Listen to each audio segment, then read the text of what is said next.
Assalamualaikum warahmatullahi wabarakatuh.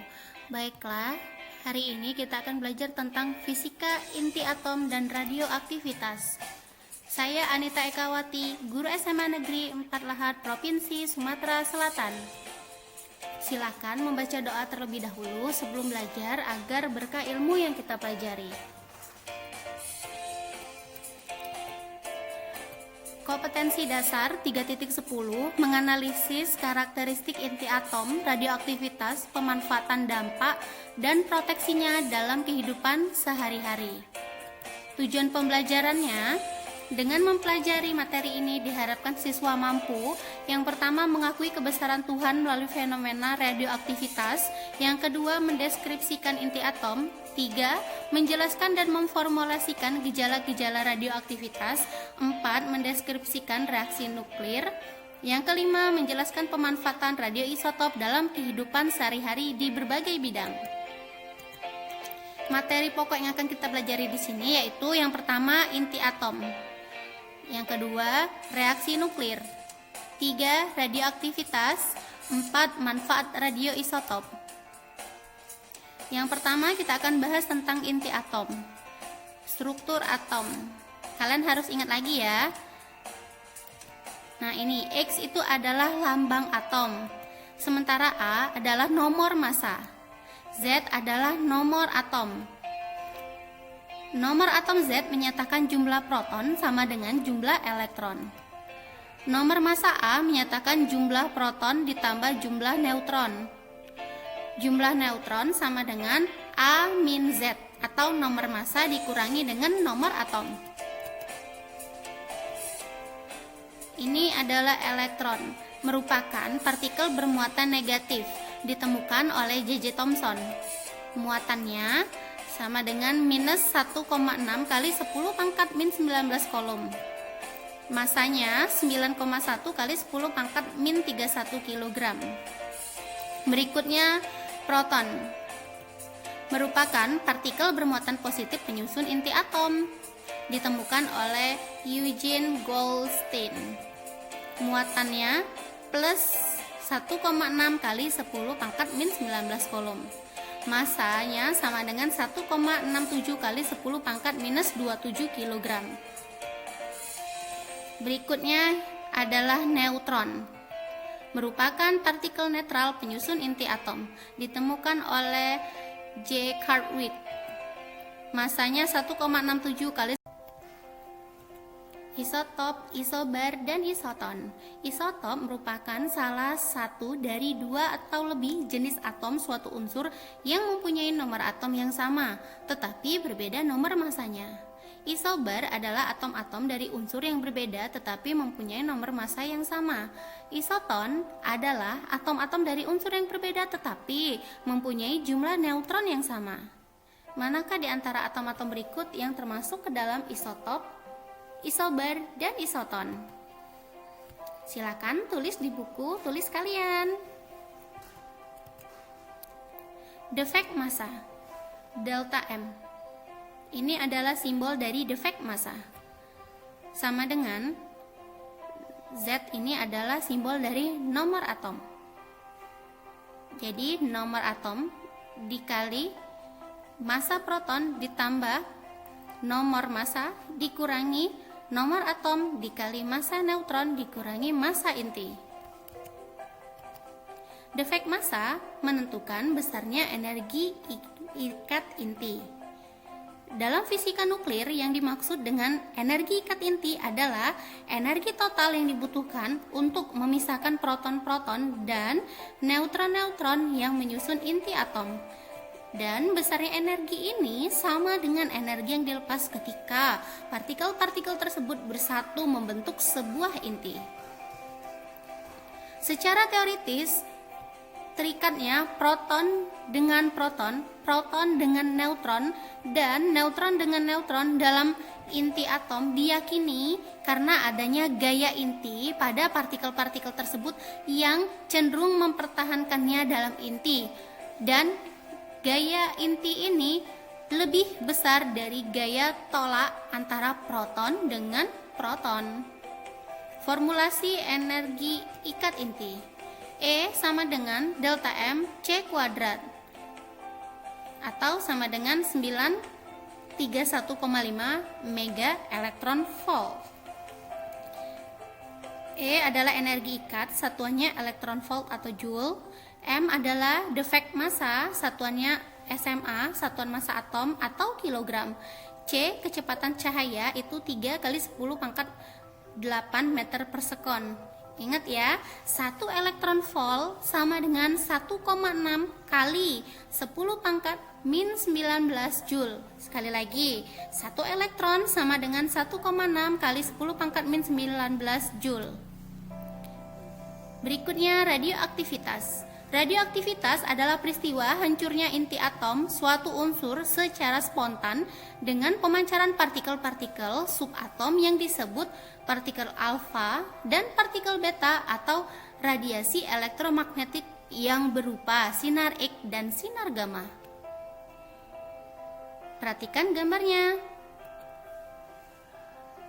Pemancaran alfa. Jadi kayak gini. Ini tadi unsur yang ada itu menjadi, ini misalnya adalah unsur X akan menjadi Y ditambah dengan pemancaran, jika ditambah dengan pemancaran alfa. Energi pada pemancaran partikel alfa, Q sama dengan mx dikurangi my ditambah m alfa dikali 931,5 mega elektron volt, di mana Q itu adalah reaction energi, satunya mega elektron volt atau energi reaksi. Mx adalah massa of X, massa X. My adalah mass of Y atau massa Y. Alpha adalah mass of alpha atau massa dari alpha ini sendiri. Sebuah partikel alfa terdiri dari 2 proton dan 2 neutron yang bertindak sebagai partikel tunggal, dan dalam hal ini sebuah partikel alfa identik dengan sebuah inti atom helium. Partikel-partikel alfa mempunyai kemampuan menembus bahan-bahan dan mengionisasi zat-zat yang dilaluinya. Daya tembus partikel alfa lebih kecil dari daya tembus partikel beta dan sinar gamma, tetapi daya ionisasinya lebih besar dari partikel beta dan sinar gamma. Ini pemancaran sinar beta. Di sini inti yang kehilangan proton dan lebih dari sebuah neutron. Kira-kira kalau dibuat persamanya seperti ini, unsur X itu akan menjadi Y ditambah beta ditambah dengan pancaran energinya. Sebuah partikel beta terdiri dari elektron yang bermuatan negatif. Ini ya, -1 ini. Partikel-partikel beta mempunyai kemampuan menembus bahan-bahan dan mengionisasi zat-zat yang dilaluinya. Daya tembus partikel beta lebih besar dari partikel alfa, tetapi lebih kecil dari sinar gamma, dan daya ionisasi partikel beta lebih kecil dari partikel alfa, tetapi lebih besar dari sinar gamma. Ini adalah pemancaran sinar gamma. Jadi X itu akan menjadi Y ditambah sinar gamma. Sinar gamma merupakan salah satu sinar radioaktif yang berupa radiasi gelombang elektromagnetik, sehingga sinar gamma tidak dibelokkan oleh medan listrik dan medan magnet. Sinar gamma tidak mempunyai muatan listrik, nomor massa maupun nomor atom. Peluruhan inti radioaktif. Isotop-isotop suatu unsur radioaktif dapat mengalami peluruhan dan membentuk unsur-unsur lain yang lebih stabil. Nah, jadi N sama dengan N0 dikali E pangkat min lambda dikali dengan T. N adalah jumlah atom radioaktif setelah meluru setelah dalam waktu T. Jumlah atom radioaktif sebelum meluru adalah NO. E adalah bilangan asli 2,71828. Lambda adalah konstanta peluruhan, T adalah waktu peluruhan. Sekarang kita akan bahas tentang waktu paruh. Waktu yang diperlukan oleh inti radioaktif untuk meluru sehingga jumlah atomnya setengah dari jumlah atom mula-mula disebut waktu paruh, disimbolkan dengan T setengah. Jadi waktu paruh sama dengan Len 2 dibagi dengan lambda sama dengan Len 2 itu nilai matematikanya adalah 0,693 per lambda. Aktivitas sumber radioaktif. Aktivitas sumber radioaktif menyatakan jumlah inti radioaktif yang meluru tiap satuan waktu. A sama dengan min dn per dt sama dengan lambda dikali n. Satuan aktivitas radioaktif adalah becquerel atau Becky atau Curie, CI. 1 becquerel sama dengan 1 partikel per detik, 1 CI sama dengan 3,7 kali 10 pangkat 10 becquerel. Persamaan peluruhan radioaktif dalam bentuk aktivitas. A sama dengan A0 dikali E pangkat min lambda dikali T. Serapan sinar radioaktif. Apabila seberkas sinar radioaktif dilewatkan melalui bahan tebal X, maka intensitas sinar radioaktif tersebut akan berkurang. Jadi rumusnya ini, I sama dengan I0 dikali E pangkat min koefisien pelemahannya dikali dengan X. I itu adalah intensitas ya, satuannya Weber per M kuadrat. I0 adalah intensitas mula-mula, W per M kuadrat. Mu adalah koefisien pelemahan bahan per meter atau M pangkat min 1, dan X adalah ketebalan bahan, satuannya meter. Soal-soal seperti ini biasanya ada di soal SBM PTN. Berikutnya reaksi nuklir. Mekanisme peluruhan inti radioaktif dikenal dengan istilah reaksi inti atau reaksi nuklir, dan pada setiap reaksi inti selalu berlaku hukum kekekalan momentum, hukum kekekalan energi, hukum kekekalan nomor massa, dan hukum kekekalan nomor atom. Energi pada reaksi nuklir. Q sama dengan delta M dikali 931,5 mega elektron volt, di mana Q itu adalah energi reaksi inti, satuannya mega elektron volt. Delta M adalah selisih massa reaksi dengan massa hasil reaksi, satuannya SMA, satuan massa atom. Nah, ini reaksi nuklir. Kalau dari satu menjadi banyak itu adalah reaksi fisi atau pembelahan. Sedangkan kalau dari banyak gabung menjadi satu itu adalah fusi atau penggabungan. Ingat ya, reaksi nuklir itu ada dua, reaksi fisi atau pembelahan dan reaksi fusi atau penggabungan. Pemanfaatan reaksi nuklir. Ini biasanya digunakan untuk bom atom. Ini adalah bom atom yang dipakai untuk mengebom kota Nagasaki di Jepang. PLTN.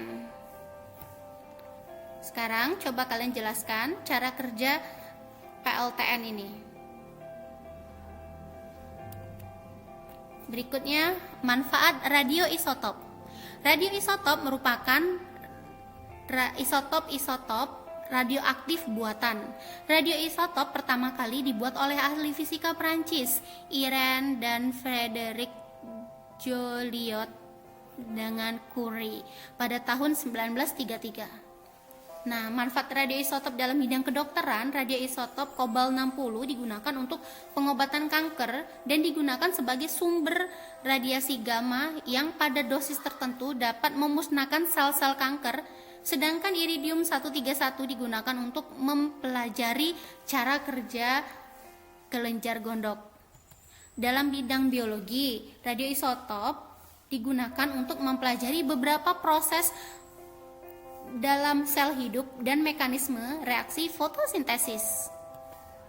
Dalam bidang industri, radioisotop ini dipakai yaitu kobal 60 dan iridium 192 yang biasanya digunakan untuk mengetahui cacat atau kerusakan bahan dalam industri. Arkeologi. Radioisotop digunakan untuk menentukan umur batuan atau fosil dengan menggunakan konsep peluruhan dan waktu paru. Sedangkan menurut bidang hidrologi, radioisotop digunakan untuk mengukur laju, alir fluida atau cairan, untuk mengukur kandungan air dalam tanah, untuk mendeteksi kebocoran pipa, dan untuk mengukur tinggi permukaan cairan. Terima kasih banyak sudah menonton video ini. Jangan lupa share dan subscribe. Semangat belajar fisika dan patuhi protokol kesehatan. Assalamualaikum warahmatullahi wabarakatuh.